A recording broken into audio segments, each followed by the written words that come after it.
বছরের প্রথম মাটির তলের আলু খাই মাম্মা হেও লাল আসসালামু আলাইকুম আনারা বেকে ভালো আছেন আলহামদুলিল্লাহ এনে বইন আসি ভালাই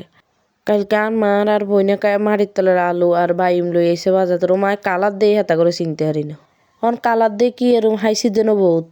আগে এসব আলু নিজে বইতো অন কিনি হাইতো বহুত মাটির তলের আলু দুই রকমের এক হইছে লাল আর এক হইছে সাদা লাল গিন হওয়াদ নেই সাদা গিন আবার হওয়াদ আছে তাই সকালবেলা খাই দে নাস্তা টাস্তা খাই এরারে চলি আসি তরকারি গিন করতাম আজ যে মারুর তেলের আলু আর বাইম রাঁধো আবার কালকেরও তরকারি রয়ে গেছে বহুত তরকারি কুড়ি কাড়ি এরারে চলি আসি সরাইতাম ওমা সরাইতাম আইসি আর হাইগুনে শুরু করছি গনে ডিম ভাজি করে দিতাম তো ডিম কোগা ভাজি করে দিছি এর রাঁধু মাই শক্তি লাগবো হিগুনের বুঝিন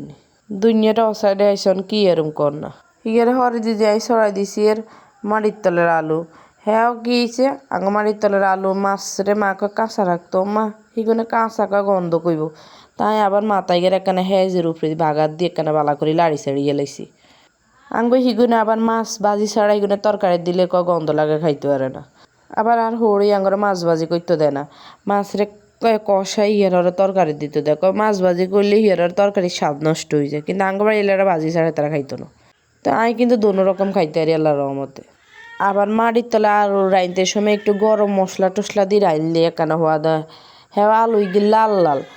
তরকারির কালার ডকাইয়ে নেবো জিনিস আলু যদি সাদা হয় তাহলে তরকারির কালারও ডকাইয়ে তারপরে দেখতেও সুন্দর খাইতেও সুন্দর আই আলু গিন্ডে বালা করে ময় মশলা দিয়ে আদা টাদা দিয়ে বালা করে কষাই হিয়ারে হানি দিয়ে লেছি হানি দিয়ে এবার টমাটো কাঁচামরিচ দিয়ে এবার গোড়া দিয়ে ধুই দিছি এই আলু আবার বড় মাছ দিয়ে রাইনলে বেশি সোয়াদ লাগে ইয়েন দিয়ে আলুর লগে দিয়ে ভাত বইয়ে দিছি এর আলু তরকারি গিয়ে লগে চুলাত বইয়ে দিছে হিয়ার দিয়ে সরাই দিই মের বাইম এলে আলু হইতে অনেক সময় লাগে যেহেতু লাল আলু তো এখানে কেন টাইম লয় বেশি গোস্তর মতন বাইমের মাছায় আগে দিয়ে ভাজি করিয়ে লেছি বাইম তরকারি যেভাবে রান্নার কাছে ভালো লাগে যদি হুড়ি দিয়ে ভাজি করে তাহলে আরও বেশি হওয়াত আবার এন্ন ভাজি করলে ভালো লাগে তারপর মাছ দিয়ে এনলেও কোনো কথা না বাইম যেভাবে রান্না আসলে এইভাবে হওয়াত হিয়ার হরে দিয়ে যে আর বাইম হয়ে গেছে মাটির তলার আলু হয়ে গেছে দুটার আমি ঢালি নতুন হেলের মধ্যে লইয়ে লইছি দুপুরে খানা টানা শেষে দিয়ে পার্সেল লোক গাইছে কিরে বাবু কে পার্সেলের অর্ডার দিছে হরে হুনি আর বড় বইনি ডাকাতে পার্সেলের অর্ডার দিছে আর মাল্লাই মনে করছি আমার খানার কিছু নেই হরে দিদি খুলি দিয়ে না খানার কিছু নয় ইগিন হচ্ছে আমার ডাক্তারের জিনিস আসলে আমার অসুখ তো আনমারলাই এটা কি একটা সিঙ্গে আসলে আমি জানি না মোবাইলে দেখছি আজ যে বাস্তবে দেখলাম আর যে এটা দিত আঙ্গ গ্রামে তো বুঝিনি ভেজ যারা কয় হ্যাঁ তারা দিয়ে যাইতো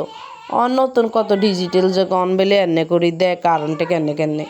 ইগিন চাইতে চাইতে আর সরু হুতের খিদে লাগছে তুই চলি আইসি কোকে ড্রাগন ফল কাটি দি আর মালটা কাটি দি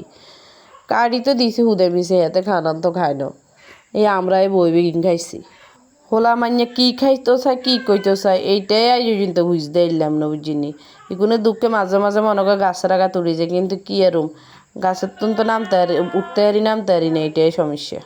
হরে খাই দেই জিরা ফে এবার চলে গেছি কোকে হিরা বানাইতাম তো এই ভিডিও গান এনে শেষ করছি আল্লাহ হাফেজ।